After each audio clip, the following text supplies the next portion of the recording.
পেঁয়াজের খোসাটা কিন্তু প্রচুর পরিমাণে পেঁয়াজের খোসায় আয়রন থাকে, যেটা আমাদের চুল কালো করতে সাহায্য করে, আর চুলের গোড়া শক্ত করে, আর চুল লম্বাও করে।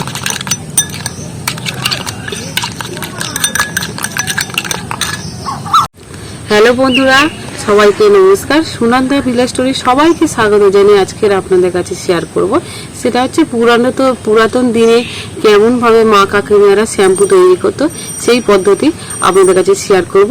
আর তখনকার সময় তো অত দামি ক্রিম প্রোডাক্ট তো ছিলই না।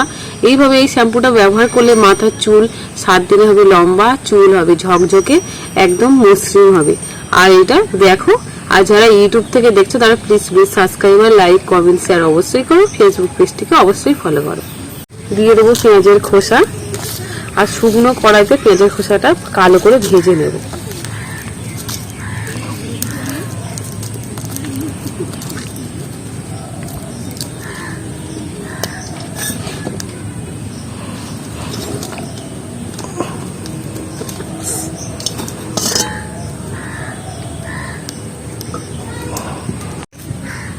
পেঁয়াজের খোলাটাকে আমি পুরো কালো করে ভেজে নেব। আর মোটামুটি কালো মতো হয়ে এসছে ভাজাটা, কিন্তু পুরো কালো টাইপের করে নেবো পেঁয়াজের খোসাটা। এখন ভেজে নেবো খানিকক্ষণ। পেঁয়াজের খোসাটা আমি ভালো করে ভেজে নিয়েছি, আর কড়ার মধ্যে খুন্তি দিয়ে এইভাবে গুঁড়ো গুঁড়ো করে নিয়েছি। গরম অবস্থায় গুঁড়ো করলে ভালো গুঁড়ো হয়ে যায়, তার জন্য খুন্তি দিয়ে আমি ভালো করে গুঁড়ো করে নিয়েছি।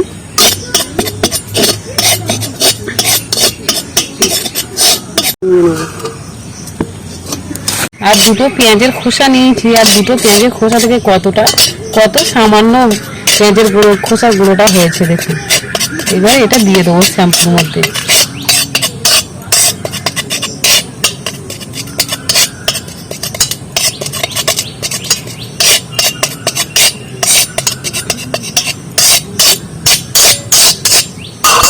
এক চামচ চিনি দিয়ে দিচ্ছি। আপনারা চাইলে চুল অনুযায়ী চিনির পরিমাণটা বাড়িয়ে নিতে পারেন। এবার দেব একটা লেবুর এক ভাগের হাফ দিয়ে দিচ্ছি।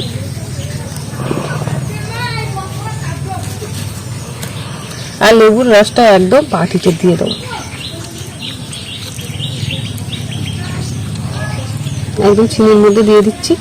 আর কিন্তু এই লেবুটা কিন্তু আমাদের চুলের যখন খুশকি হয়, লেবুটা কিন্তু খুব ভালো উপকারী, লেবুটা খুশকির জন্য। আর চিনিটা কি হয়, চিনিটা হচ্ছে চুলটা সিল্কি রাখে। এবারে চিনি আর লেবুর রসটাকে ভালো করে ফাটিয়ে নেব।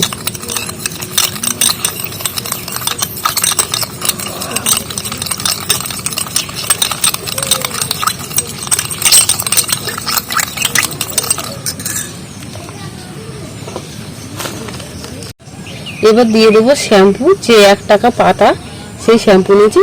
যে কোনো শ্যাম্পু দিতে পারো, 1 টাকা করে পাতা, যে কোনো দামি শ্যাম্পু হোক আর 1 টাকা হোক, সেই শ্যাম্পু দিয়ে দিতে পারো। একটা দিয়ে দিচ্ছি, যেহেতু আমার মাথায় চুল কম আছে সেহেতু সেই পরিমাণে আমি শ্যাম্পুটা বানিয়ে নিচ্ছি। আর এর মধ্যে ভালো করে শ্যাম্পুটাও ফাটিয়ে নেব।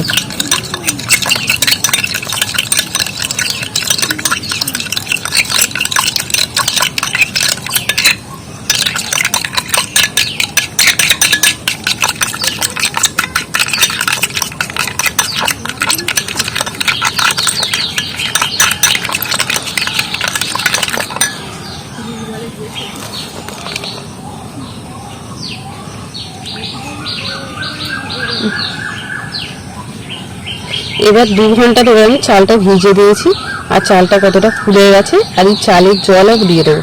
আর চালের জল কিন্তু, এই চালের যে কষ, এটাও কিন্তু খুব উপকারী, চুলের গোড়াকে খুব শক্ত করে। 2 চামচ মতো দিয়ে দেবো।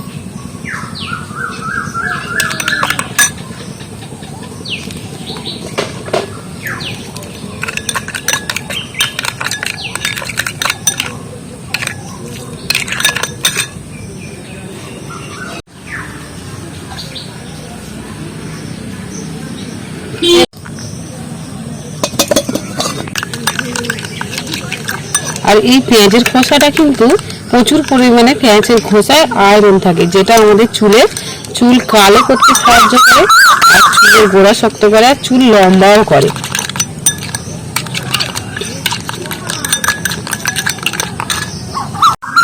এবার কিন্তু শ্যাম্পুটা আমি মাথার মধ্যে মেখে নেবো। আর এইভাবে শ্যাম্পু কিন্তু আগেকার দিনে মা কাকিমা ঠাকুমারা তৈরি করতো, কিন্তু তাদের চুল দেখবে এখনকার থেকে তাদের চুল কিন্তু একদম সিল্কি ঘন লম্বা। আগেকার দিনে চুলটা কিন্তু দারুণ, মা কাকিমা মাথার চুলকে এমনি বাড়িতে ঘরোয়া পদ্ধতির টোটকা কিন্তু দারুণ চুলটা কালো হতো। আর সেটাই বানিয়ে নিয়েছে, সেটা মেখে নেবো মাথায়।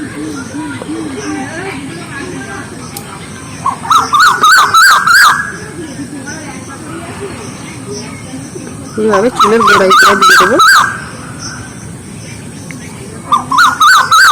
আর 5 মিনিট মতো মাথাতে রেখে দেবো, দিয়ে মাথাটা ধুয়ে দেবো।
আর মাথার মধ্যে মেখে নিয়েছি।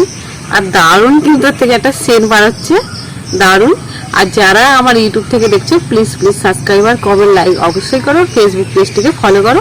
আর সবাই ভালো থেকো, সুস্থ থেকো, আর দেখা হবে আগামীকাল।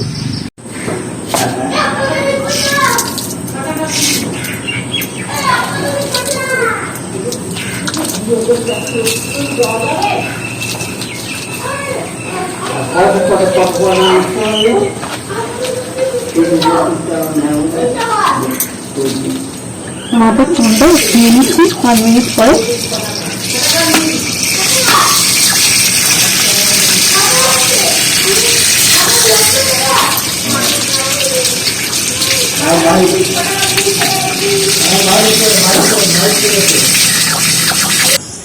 দেখো আমার চুলটা এতই পাতলা যে আমি ওই জন্য যেটা রেমেডিটা বানিয়েছি সেটা আমার চুলের পক্ষে খুব উপযুক্ত জিনিস, আর সেটা মেখেও নিয়েছি। আর চুলটা দেখো কতটা কালো হয়েছে, আর পুরো সিল্কি হয়েছে। চুলটা এখনো আমি জল আছে, চুলে একদম শুকনো হয়নি। বিকেলবেলা আমি মাথা ঘষে নিয়েছি মেখে।